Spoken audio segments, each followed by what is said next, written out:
Selamat datang di Lemari Arsip.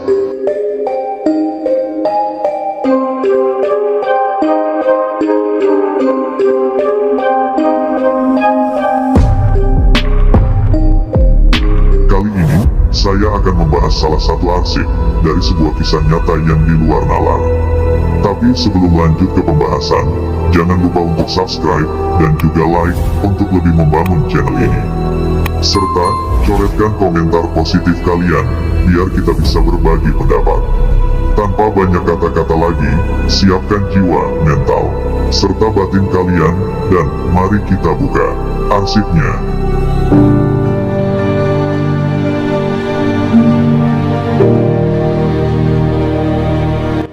Elvira Jenny Rahmawati, umur 14 tahun, warga Pondongan, Banaran, Grogol, Sukoharjo, Jawa Tengah.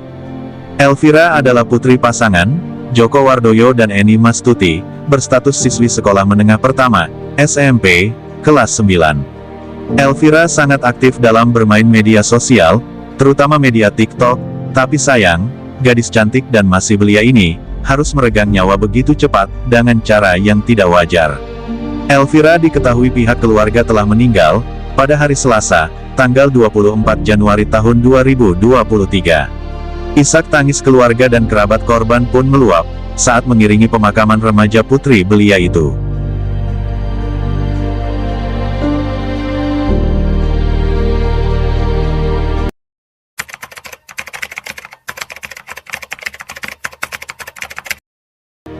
Elvira, yang telah menjadi korban pembunuhan itu, ditemukan terkapar bersimbah darah, di sebuah lahan kosong di dekat komplek perumahan, masuk Desa Pandaian, Grogol, Sukoharjo, pada Selasa dini hari. Dari hasil olah TKP, polisi juga menemukan, satu bungkus kondom sutra merah yang belum digunakan, satu bungkus rokok Ella, lights putih, lip cream hitam, dan sepasang sepatu wanita. Berdasarkan keterangan saksi yang juga teman korban, berinisial NTO, umur 18 tahun, kasus berawal pada Senin tanggal 23 Januari tahun 2023, sekitar pukul 16 waktu Indonesia Barat, korban akan berkencan dengan seorang laki-laki yang tidak diketahui, melalui aplikasi kencan secara online. Kemudian, korban meminta teman perempuannya itu untuk mengantarkan ke salah satu hotel, di wilayah Kecamatan Kartasura, dan setelah selesai mengantarkan, teman korban langsung kembali.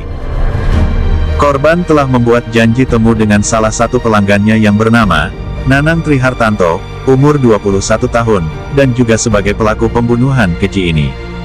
Menurut AKBP Wahyu Nugroho, keduanya sepakat berjanji melakukan hubungan intim selama 1 jam, dengan harga Rp300.000. Namun, karena kondisi hotel yang penuh, pelaku kemudian mengajak korban ke kos-kosannya, di kawasan Kartasura. Di sana, pelaku menggunakan jasa korban selama 1 jam. Meski demikian, pelaku merasa tak puas dan meminta menambah jam pada korban. Saat jam kedua berakhir, pelaku kembali meminta menambah waktu, namun korban menolaknya, dikarenakan korban mengaku waktu jamnya sudah habis. Pelaku yang merasa tidak puas dengan pelayanan diberikan, merasa sakit hati ke korban.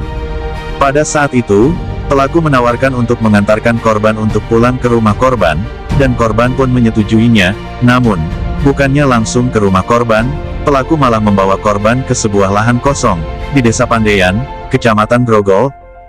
Pelaku dan korban sempat mengobrol, dan di sanalah berlanjut pelaku melancarkan aksinya, dengan menghabisi nyawa korban menggunakan pisau dan obeng.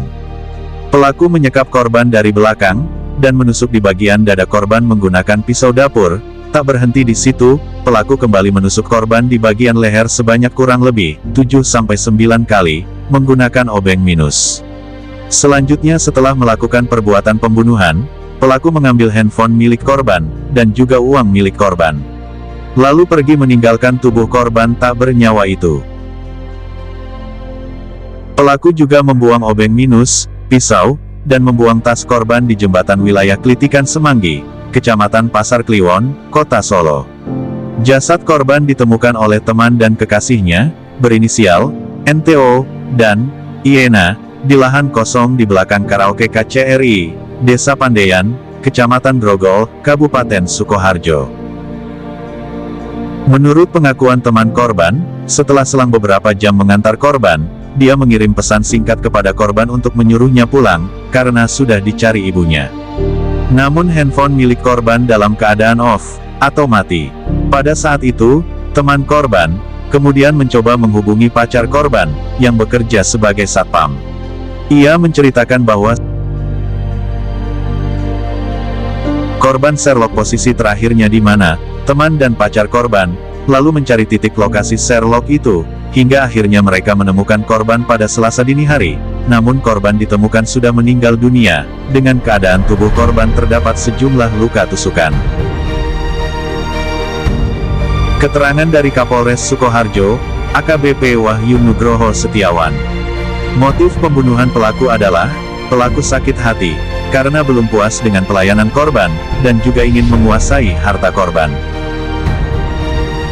Setelah melalui tahapan persidangan, Nanang Trihartanto, umur 21 tahun, terdakwa pelaku pembunuhan terhadap Elvira Jenny Rahmawati, umur 14 tahun, warga Banaran, Grogol, yang masih duduk di bangku SMP, pelaku akan dijerat dengan pasal KUHP, dengan ancaman hukuman mati.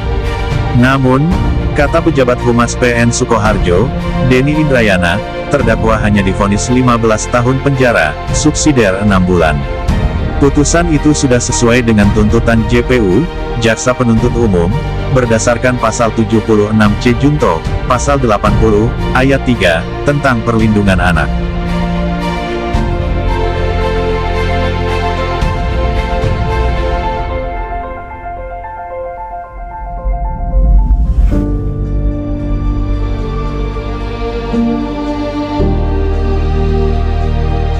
Nah, itulah salah satu arsip yang telah kita bahas kali ini. Semoga kalian meresapi kisahnya, mengambil hal positif dari kejadian itu.